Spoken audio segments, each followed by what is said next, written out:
Hey guys, happy Easter, and thank you so much for joining me here in the Holy Shed on Easter Day, the littlest parish in Christendom. And a huge thank you for, your lovely little outpouring of love and concern recently when Pat and I went down with COVID. We had a pretty torrid few days, I have to say, but doing an awful lot better now, although you can probably hear that my voice is still a semitone or two lower than usual. And I do confess that I went to the weekend retreat over Easter at Emmaus Retreat Centre feeling pretty whack to start off with. But I was enlivened by all the people there. It was hard, or at least it was a demanding few days, but absolutely fabulous. And we got through it.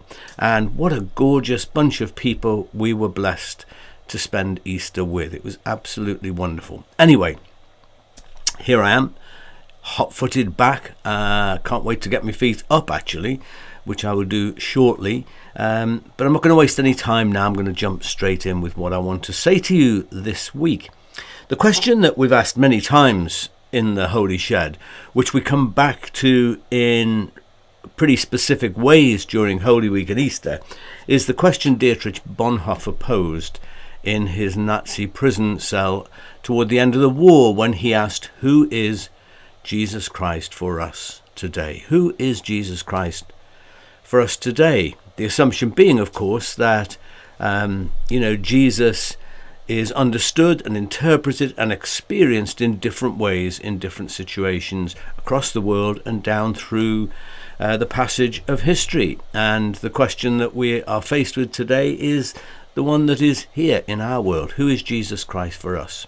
During our retreat over this past weekend, we considered a number of unconventional images of Christ, particularly on the cross. For example, we looked at this one here, which is called Christa. And as you can see, it portrays Christ as a woman, created by Edwina Sandys, by the way, and she got into an awful lot of hot water for it back in the 80s. And if that one is a little bit too sexy an image for you, as it probably is to some people, then, maybe you prefer this one. Painted also by Edwina Sandys.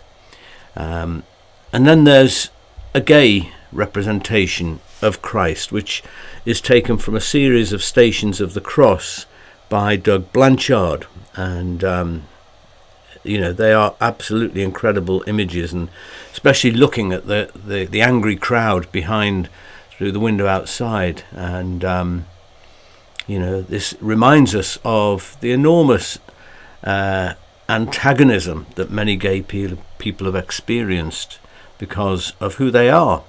And then there's this black image of the cross, which is by the iconographer Kelly Lattimore, who we've considered quite a few times here in the shed. And the point with these images, isn't just to be provocative, much less sacrilegious. No, the intention really is to declare that, in a way, the image of the crucified Christ is a symbol of every person. It's an every person image. None of these are saying that the historical Jesus was an African or gay or a woman or any of these things, but to say that on the cross, Christ, God, shares in, participates in the sufferings of the world in all its diversity, all the different reasons why people experience prejudice and hatred, and who suffer just simply for who they are. So some may find the first image of Christa a little bit too sexy, as I mentioned, and I understand that objection. However, Christ shares, I believe, in the sufferings of sexy women and men, as well as the rest of us.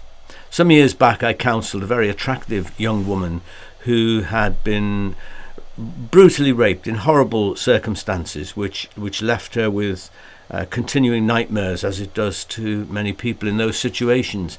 And it also left her with a lot of mental images and emotional impressions that she couldn't really forget. And one of the ways I tried to help her was to help her to imagine Christ with her in that hellish situation, sharing her sufferings and bearing it. That God wasn't sort of somewhere else to be appealed to as an outsider, but Christ was actually an integral part of that suffering and of that pain. And for that particular young woman, this Christa image proved to be really very, very helpful. In a way, anyone who has suffered pain or abuse or cruelty could be similarly envisaged on the cross, because I believe that God, suffered with each and every one of them. And I think that a central question for any faithful follower of Jesus doesn't concern his historic image, but where we may locate the figure of Christ today in our world, in our socio-cultural context, in our circumstances, like in Ukraine, for example. How would we image God being present in the sufferings of people in Ukraine, in a bunker with bombs landing everywhere and wondering if you have any life at all, or in a mother holding the dead body of her son killed in that conflict which has happened, Russian parents as well as Ukrainian. These are the questions, the sort of questions that the Filipino artist Emmanuel Garabay explores in a number of paintings in his work. Crucial to his particular quest as a Filipino is the problem of a Christ figure that has for a long time been deeply associated with Spanish nationalism, and then more recently with what he describes as North American consumerism in the Philippines. So how can Jesus be saved? That's what he asks. How can Jesus be saved from the cultural baggage that we all load upon him, which is the present day cross, Garabay says, that Christ is forced to bear? The painting that introduced me to Garabay's work is this one. It's called Emmaus and explores the intriguing story at the end of Luke's Gospel, in which Jesus walks the 9 miles from Jerusalem to Emmaus, and on the way meets two of his disciples who spectacularly fail to recognize him over 9 miles of conversation. On the journey, the two disciples relate the horror of what had transpired over the previous few days, how their master had been arrested, tried and crucified.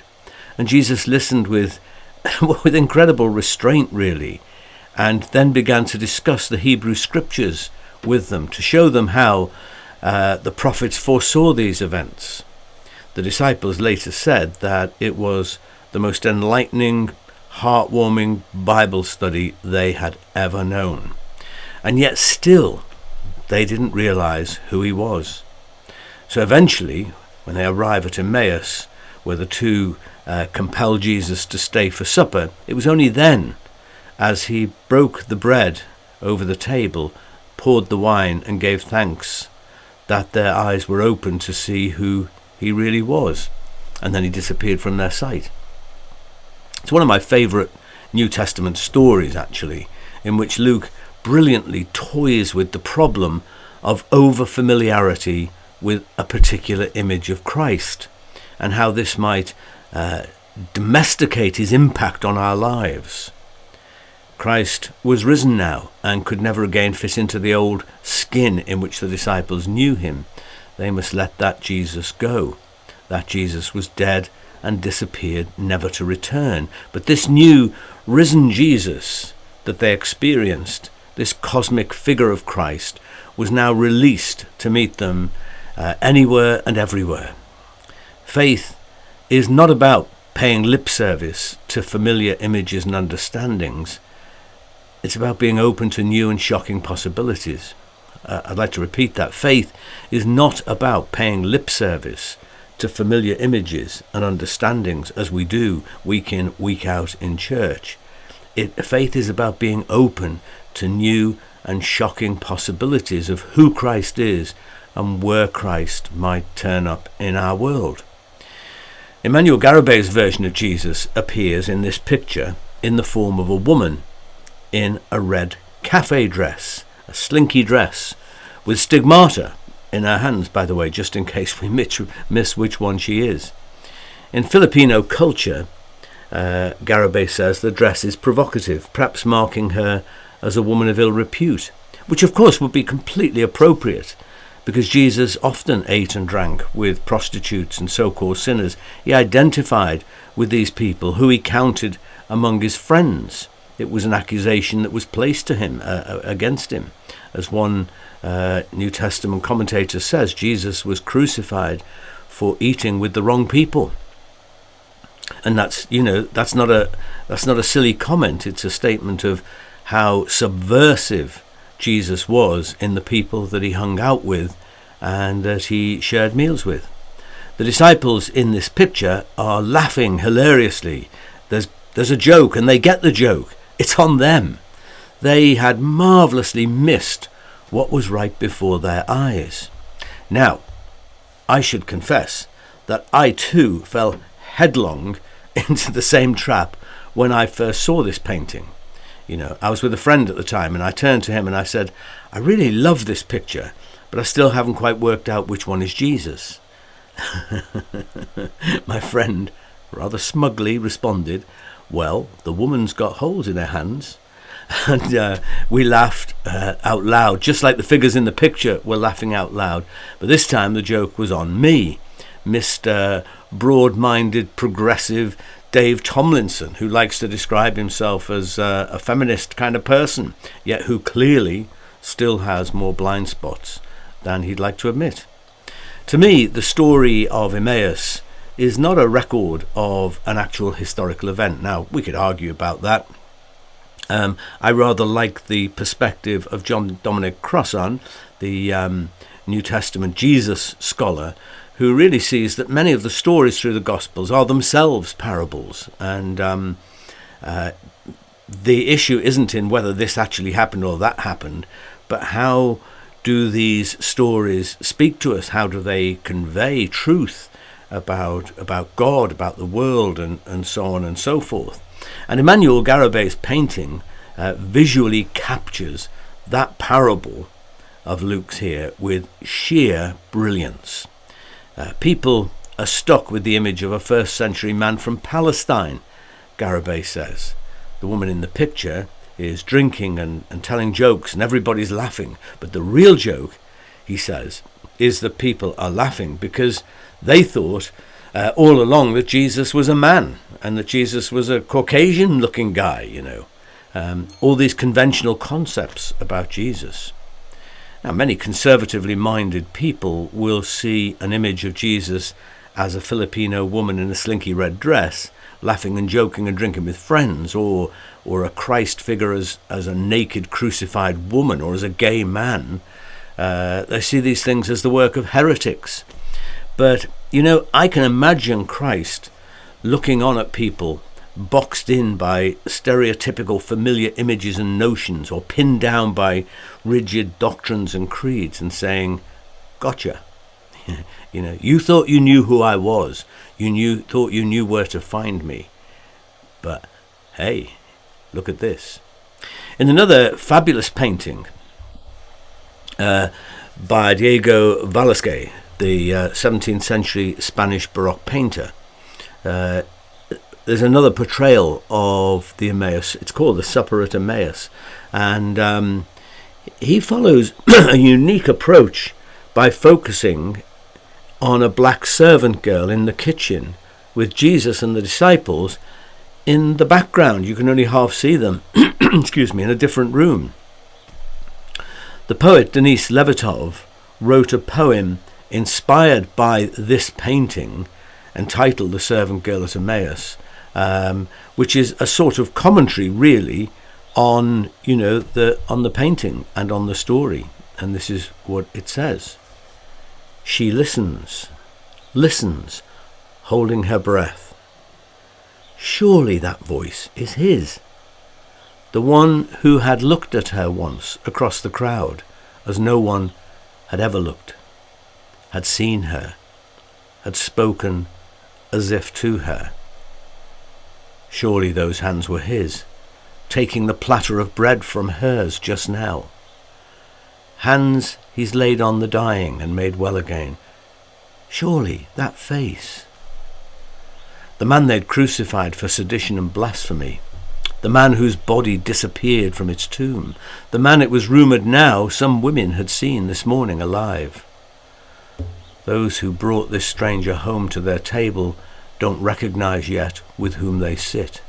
But she, in the kitchen, absently touching the wine jug she's to take in, a young black servant intently listening, swings round and sees the light around him and is sure.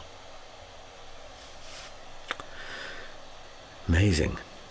The servant girl must surely represent one of the many Moorish or Muslim domestic slaves found in households in 17th century Seville. The painter was familiar with such people, a poor black servant girl who would have been among the most invisible of persons at the time. And yet, transcending the racial prejudice of his time, the artist chooses to portray her as the one who first discerns Christ's presence at Emmaus. To give this honour to a young black servant woman is a wonderful insight on the artist's part. Placing a black figure in a piece of religious art was in itself probably a unique thing for a Baroque artist to do. Thoroughly amazing. To me, this painting and the poem is posing the question in a slightly different way by portraying the servant woman as having sharper perception in recognizing Christ than the disciples who were with him all the time. He's saying something very powerful, not just about the story, but about black people, about a young black woman, about people who are excluded and marginalized and so on, who it's thought understand less and participate less in this story. And yet he's saying this woman is absolutely on the button in terms of spiritual perception here. And I'm sure there must have been people who were pretty shocked by that observation. Now, each of these images conveys the knob issue in the Emmaus story, the fact that we often suffer from a kind of people blindness that fails to recognize Christ in our midst all the time, in the suffering of all kinds of people, but also just in people that we meet day by day, strangers or those that we're familiar with. And sometimes we're even blinder still to Christ present in the people who are part of our everyday life. One of the most impressive features of Jesus in the Gospels, I think, and especially in Luke's Gospel, is his capacity to include and embrace those who are generally overlooked, invisible, or seen as something less than they were. So I think all of this brings back the question to us, who is Jesus Christ for us today? And who are the invisible ones in our world, the people that we overlook, whose needs go unnoticed? And I'm not just talking about, us as individuals, but us as a society too. And the whole business of refugees being shipped off to Rwanda, which is so much in the news at the moment, is a big part of this question.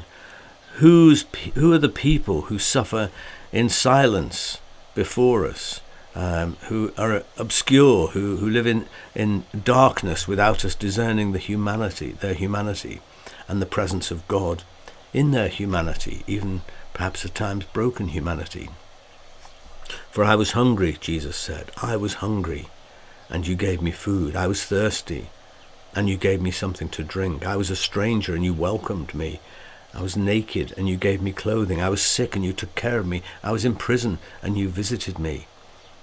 And he says the same in reverse. I was hungry, and you didn't give me food. I was thirsty, and you did not give me something to drink. I was a stranger, and you turned me away, sent me to Rwanda. I was naked, and you didn't give me any clothing. I was sick, and you ignored me and neglected me. I was in prison, and you never came to visit me. These powerful words, Jesus says, inasmuch as you do these things to any one of these, the least of my brothers and sisters, which is everybody, you do it to me.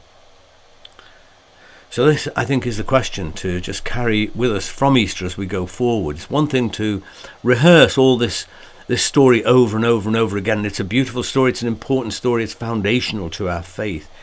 But the important thing is not just the facts of that story, but how, as a window on a greater reality, do we see past and through that story to its reverberations, its echoes, its rerunning in our own world. Let's pray a prayer together.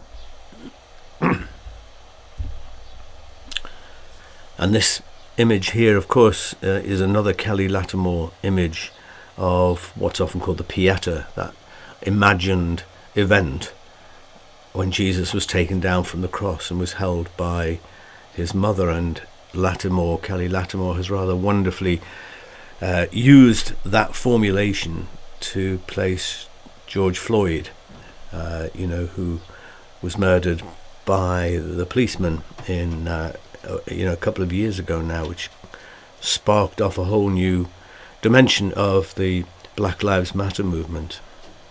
So it's a very profound thing, bringing these stories, bringing these events, bringing the realities they point to into our consciousness in our own world.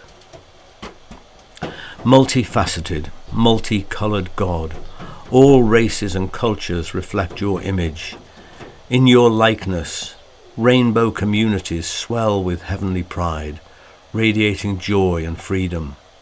All creation revels in your kaleidoscopic glory, dancing on the grave of bland uniformity. Oh, may your bountiful heart flood and overwhelm our world of fear and anxiety, that we may discover your presence in every face, however different from our own, in every shape, size and colour of your variegated world filled with splendour. Help us to find your presence in the suffering all around, to ignore the pain of none, friend or enemy. And may the song of all creation fill our very souls, ringing out the good news. God is all and in all. Amen. Okay, well, I may be a little bit weary, but I'm not too weary to share a drink with you. So let's have a toast to life. If you've got a drink handy, then please pick it up now and join me in a toast. A toast to love and empathy, to the godlike human capacity that we have to identify with the pain and joy of others. A toast to resurrection, not just a historical event, but to the power of the living Christ in our hearts and in our midst, constantly calling us from our tombs of unawareness, blindness and apathy. Let's drink a toast to God's presence, suddenly appearing in surprising or even shocking places and people in our world. May we be constantly challenged and awakened to see God's face right in front of us when we had no idea. To life, l'chaim.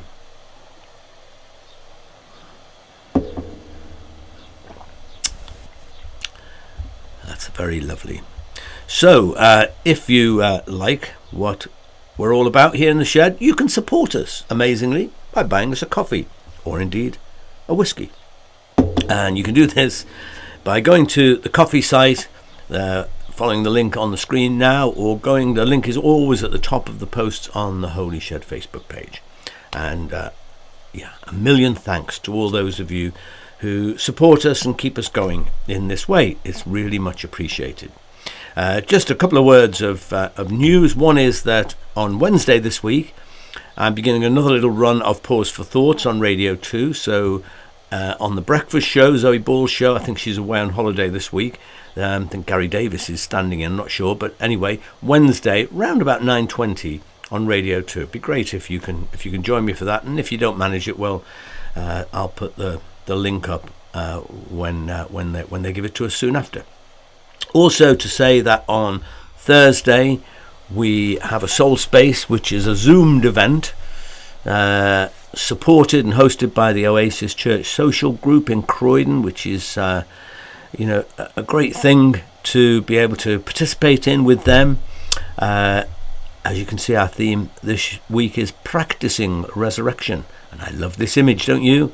It's part of a series of paintings that formed an exhibition called Jesus Laughing, which sought to get artists from all over the world to portray images of Jesus different to the often rather glum and solemn images that we have, to portray images that are upbeat and positive. And so, hey, he looks like he's practicing resurrection, doesn't he? And if you want to learn about that, join me on Thursday at 7 p.m. The link will be put up on Facebook before then. So, a blessing on us all. The blessing of God, the eternal goodwill of God, the shalom and salam of God, the wildness and warmth of God be among us and between us now and always. Amen. Amen. So, I'm going to finish in a moment with an amazing little piece of film. I don't know if I've ever shown it in the shed before. There's this guy called Prince EA. An amazing man who has lots of extraordinarily inspirational videos on YouTube. And this is one called I Am Not Black. So I think it's very pertinent to what I've been saying, and I'm sure you're going to find it stimulating and enjoyable. So that's it for this week. Hopefully I'm on the up and up and bouncing back after our experiences of the last couple of weeks. And so I look forward to seeing you next Sunday. Have a great week. Be kind in the world. I think it's one of the most underrated virtues, the humble virtue of kindness. So be kind to people. Spread some around. Be kind most of all to yourself. And I look forward to seeing you soon. Stay human. Enjoy I Am Not Black. I am not black. I mean, that's what the world calls me, but it's not me. I didn't come out of my mother's womb saying, "Hey everybody, I'm black." No, I was taught to be black. And you were taught to call me that, along with whatever you call yourself. It's just a label. See, from birth, the world force feeds us these labels. And eventually we all swallow them. We digest and accept the labels, never ever doubting them. But there's one problem. Labels are not you and labels are not me. Labels are just labels. But who we truly are is not skin deep. See, when I drive my car, no one would ever confuse the car for me. Well, when I drive my body, why do you confuse me for my body? It's my body. Get it? Not me. Let me break it down. See, our bodies are just cars that we operate and drive around. The dealership we call society decided to label mine the black edition, yours the Irish or white edition. And with no money down, 0% APR, and no test drive, we were forced to own these cars for the rest of our lives. Forgive me, but I fail to see the logic or pride in defining myself or judging another by the cars we drive. Because who we truly are is found inside. Listen, I'm not here to tell you how science has concluded that genetically we're all mixed and race in the human species doesn't exist, or how every historian knows that race was invented in the 15th century to divide people from each other and it has worked perfectly. No, I'm not here to lecture. I just want to ask one question. Who would you be if the world never gave you a label? Never gave you a box to check? Would you be white, black, Mexican, Asian, Native American, Middle Eastern, Indian? No, we would be one. We would be together. No longer living in the error of calling human beings black people or white people. These labels that will forever blind us from seeing a person for who they are, but instead seeing them through the judgmental, prejudicial, artificial filters of who we think they are. And when you let an artificial label define yourself, then my friend, you have chosen smallness over greatness and minimized yourself, confined and divided yourself from others. And it is an undeniable fact that where there is division, there will be conflict, and conflict starts wars. Therefore, every war has started over labels. It's always us versus them. So the answer to war, racism, sexism, and every other ism is so simple that every politician has missed it. It's the labels. We must rip them off. Isn't it funny how no baby is born racist, yet every baby cries when they hear the cries of another? No matter the gender, culture, or color, proving that deep down we were meant to connect and care for each other. That is our mission, and that is not my opinion. That is the truth in a world that has sold us fiction. Please listen, labels only distort our vision, which is why half of those watching this will dismiss it or feel resistance and conflicted. But just remember, so did the caterpillar before it broke through its shell and became the magnificent butterfly.